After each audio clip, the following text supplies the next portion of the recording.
Hello, Eddie here from my brand new channel Walking to Britain. If you don't know where I am, I'm in the famous Dog and Gun in Keswick, about to have one of their famous goulashes, having just completed one of the Lake District's most famous horseshoe walks, the Coledale Horseshoe, 9 miles of grueling felt walking, ready for this goulash.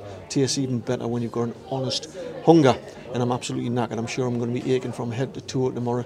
So anyway, in this video, I'm going to take you around the Coledale Horseshoe and show you exactly what it's all about. It's coming up. Right, we're off. So we've just parked up at Braithwaite there, which is about 2 miles west of Keswick along the A66. And we're going to head up to Barrow for the beginning of the Coledale Horseshoe. I've done this particular walk probably 4 or 5 times now. One of those times a few years ago in full winter conditions, and got myself caught in a white room, if you've ever heard of that, in a blizzard. Cloud had come down. So it's just coming up at 9:30 in the morning.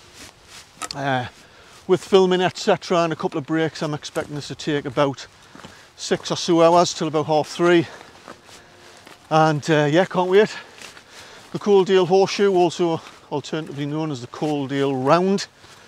There are some variations of it. We're going to do the basic one.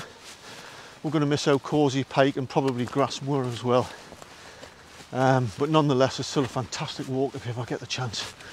And of course, in this video, I'm going to document everything that we're going to do around it and let you see exactly what goes on and what it's all about.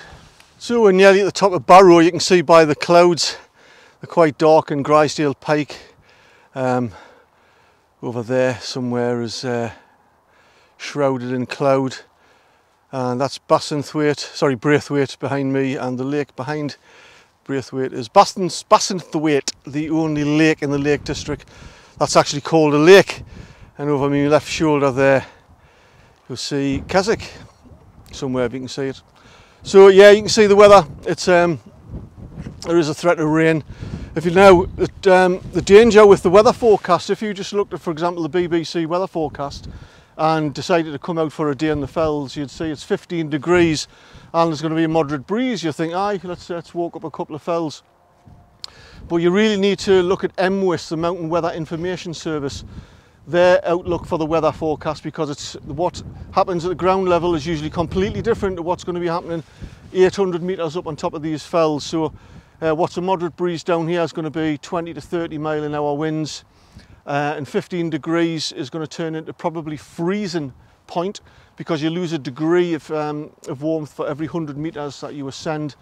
So 15 degrees goes down to about 7, add 20-25 mile an hour winds, and you're going to be in the tops in cloud, possibly rain in freezing conditions, and that's how a lot of people get caught out. You really need to be prepared and take the right gear, have enough water, have a first aid kit, make sure you've let somebody know where you are, and you've got some sort of escape plan that you've already decided when you were planning the route beforehand. But yeah, we're going to crack on, and of course I'm ready for whatever the weather throws at us today, and we'll have an update shortly. So that's it. Top of Barrow, the first Wainwright, 455 metres give or take. It's about the height of Cat Bells, you can see somewhere behind me there. I've never been motivated to do the 214 Wainwrights. I've always just loved doing the big mountains and then doing them again from different angles. But if you're into that thing, it's a great pursuit, a great hobby. People spend a lifetime bagging those Wainwrights, 214 of them. And you can see the weather's changed in the 45 minutes or so it's taken to get up here. You can it's virtually cloud-free summits now. Beautiful day now. Still a bit breezy on the tops. All right, we're going to head down there. We're not going to go on top of outer side. We're just going to skim by the side of it and up the Sale, which is behind me somewhere. So we're now on the highest point of our walk at Crag Hill, 839 metres. And it's quite a scramble actually from Sale up to Crag Hill here. And Helen, my girlfriend here, been brilliant. Believe it or not, this time last year or last summer, she couldn't get to the top of Cat Bells. She's not because of fitness, because she's fit, just scared of height. Just the scramble with the steep edges here and there just terrifies her. So to come up here, that's much worse. You know, she's been absolutely brilliant. She was panicking a little bit and felt a bit tearful, but she ploughed on and done it.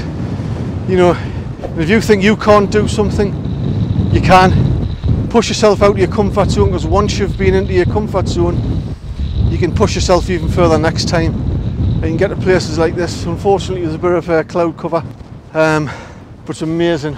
Breezy up here, it's really cold as well. And we'll be stopping shortly for some bait. Crag Hill, amazing. So we're 5 miles in now, and I'm sat in a little gully just leading on to Coledale House, which is that kind of saddle part of the Horseshoe. That's House H-A-U-S-E. Behind me, that's Hopegill Head and Grisedale. So we've cracked the back of the walk actually. So the hard bit's done. We're 5 mile in, and just had a cracking bit of lunch, and also I brought me brew set as well, my little camping stove. So we just had a hot drink as well. So that's kind of a morale booster as well.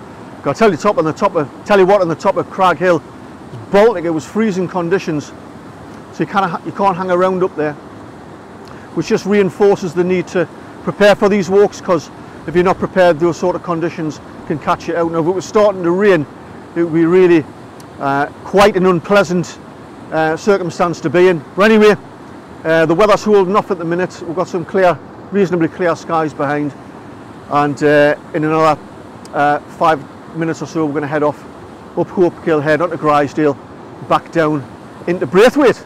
That's it, top of Grisedale Pike, the last peak on this particular version of the Coledale Horseshoe, 791 metres. The weather's held off, a bit blustery up here. I hope you can hear us all right. Fantastic walk. Definitely you've got to try it. Get off that settee, get your maps out, get planning, look into it, and get onto these beautiful fells, whether it's the Lake District, Snowdonia, up in the northwest Scotland, round your doors, up in Northumberland, along the coast, doesn't matter. Get outside and challenge yourself, get yourself out your comfort zone and take in this fresh air and these fantastic views, because this is what it's all about. These beautiful views and that sense of achievement. Absolutely fantastic day, loved it. So anyway, time to get off the hill, down to Braithwaite and into Keswick.